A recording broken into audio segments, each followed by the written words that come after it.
जय श्री कृष्ण दोस्तों, आशा करती हूँ श्रीमन नारायण की कृपा से आप सभी कुशल से होंगे। आज हम कार्तिक मास के 13वें दिन के महात्म्य के 13वें अध्याय की कथा सुनेंगे। इस कथा में हम जलंधर के विषय में ही पढ़ेंगे। बोलिए श्री कृष्ण भगवान की जय। नारद जी बोले, दैत्यों के तीक्ष्ण प्रहारों से व्याकुल देवता इधर उधर भागने लगे। तब इंद्र आदि को इस प्रकार भयभीत देखकर गरुड़ पर चढ़े भगवान युद्ध में आगे बढ़े। उन्होंने अपना सारंग नामक धनुष उठाकर बड़े जोर से टंकार किया। त्रिलोकी शब्दित हो गई। पल मात्र में ही भगवान विष्णु ने हजारों दैत्यों के सिर काट गिराए। यह देखकर जलंधर के क्रोध की सीमा न रही। फिर तो भगवान विष्णु और जलंधर का महान संग्राम हुआ। बाणों से आकाश भर गया। लोग आश्चर्य करने लगे।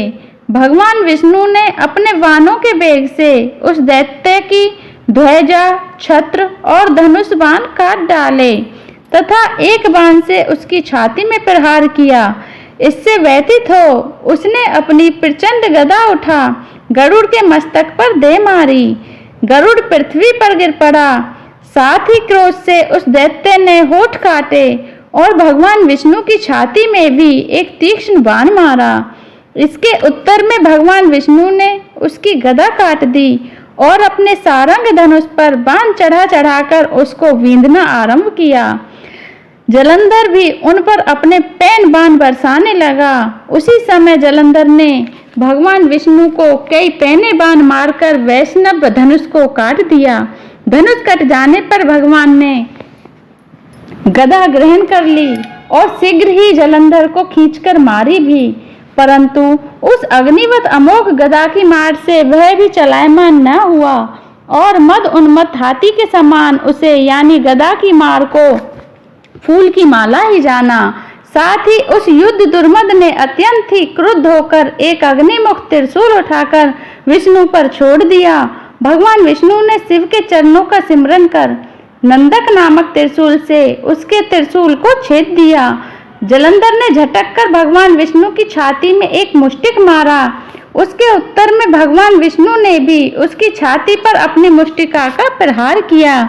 फिर दोनों घुटने टेक कर बाहों और मुष्टकों से बाहु युद्ध करने लगे। कितनी ही देर तक भगवान विष्णु उसके साथ युद्ध करते रहे। वह कुछ श्रमित से हो गए।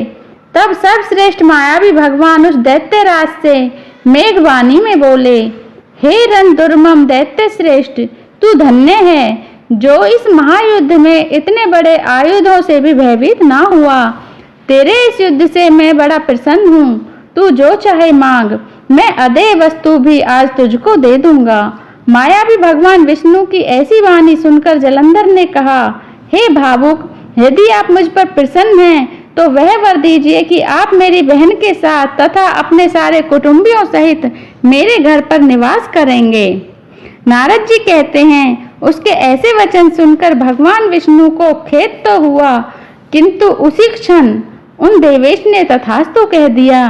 तब भगवान विष्णु सब देवताओं के साथ जलंधरपुर में जाकर निवास करने लगे। जलंधर अपनी बहन लक्ष्मी और देवताओं सहित भगवान विष्णु को वहां पाकर बड़ा प्रसन्न हुआ। फिर तो देवताओं के पास जो रत्न आदि थे उनके स्थानों पर दैत्यों को स्थापित कर जलंधर पृथ्वी पर आया। निशुंभ को पाताल में स्थापित कर दिया और देव, दानव, यक्ष, गंधर्व, सर्प, राक्षस, मनुष्य आदि सबको अपना वशवर्ती बनाकर त्रिभुवन पर शासन करने लगा। उसने धर्म अनुसार सुपुत्रों के समान प्रजा का पालन किया। उसके धर्म राज्य में सभी सुखी थे। अतः कार्तिक मास का 13वां अध्याय समाप्त। अगर आपको मेरी यह वीडियो अच्छी लगी हो तो इसे लाइक कर देना, चैनल को सब्सक्राइब कर देना, कमेंट बॉक्स में जय श्री कृष्ण